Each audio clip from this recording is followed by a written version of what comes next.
మన ప్రభువును రక్షకుడునైన యేసుక్రీస్తు నామమున మీ అందరికీ శుభాభివందనములు.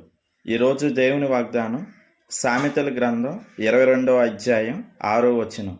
బాలుడు నడవవలసిన త్రోవను వానికి నేర్పుము, వాడు పెద్దవాడైనప్పుడు దాని నుంచి తొలగిపోడు. ఈ రోజుల్లో పేపర్ ఓపెన్ చేస్తే చాలండి, మొదటి పేజీ నుంచి చివరి పేజీ వరకు ఎక్కడ చూసినా హత్యలు, అత్యాచారాలు, నేరాలు, ఘోరాలు.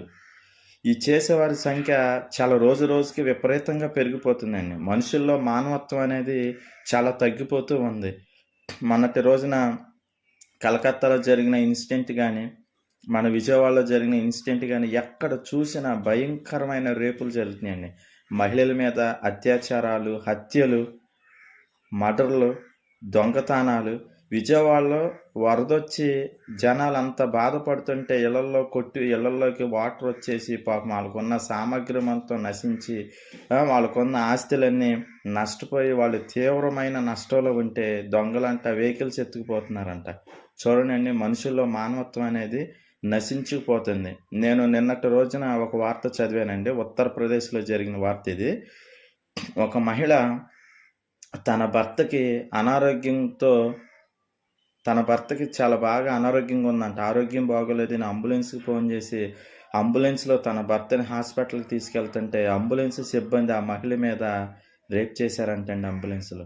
ఆ వార్త చూసి నాకు నిజంగా కళ్ళంట నీళ్లు తిరిగాయండి. చాలా బాధేసింది.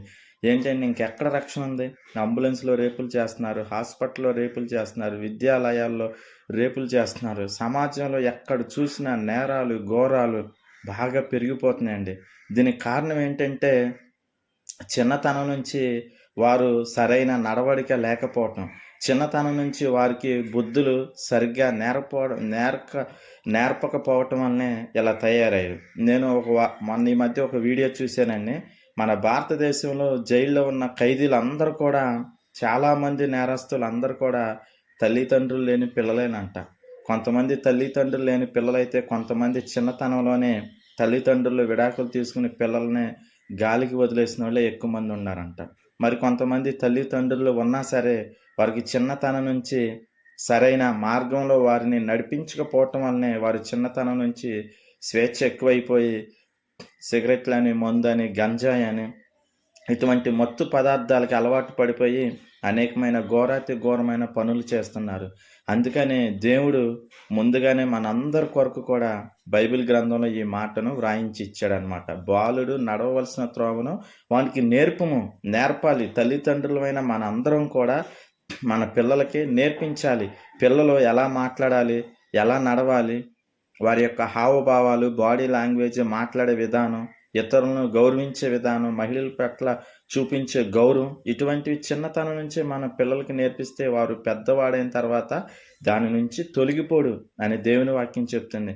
కాబట్టి నా ప్రియ సహోదరుడా, ఈ చిన్నతనం నుంచే పిల్లలకి ఎక్కువగా స్వేచ్ఛ ఇవ్వకుండా ప్రతి ఒక్కరు కూడా మీ యొక్క పిల్లలని దేవుని భక్తితో శ్రద్ధగా పెంచండి. దేవుని మాటలు నేర్పించండి.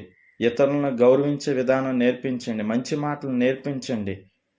ప్రతి క్షణం కూడా మీ పిల్లలు ఏం చేస్తున్నారు అనేది అబ్జర్వ్ చేయండి. అబ్జర్వ్ చేయకపోతే చిన్నతనంలో ఎక్కువగా స్వేచ్ఛ ఇవ్వటం వలన పెద్ద అయిన తర్వాత వాళ్ళు నేరస్తులుగా మారే ప్రమాదం ఉంది.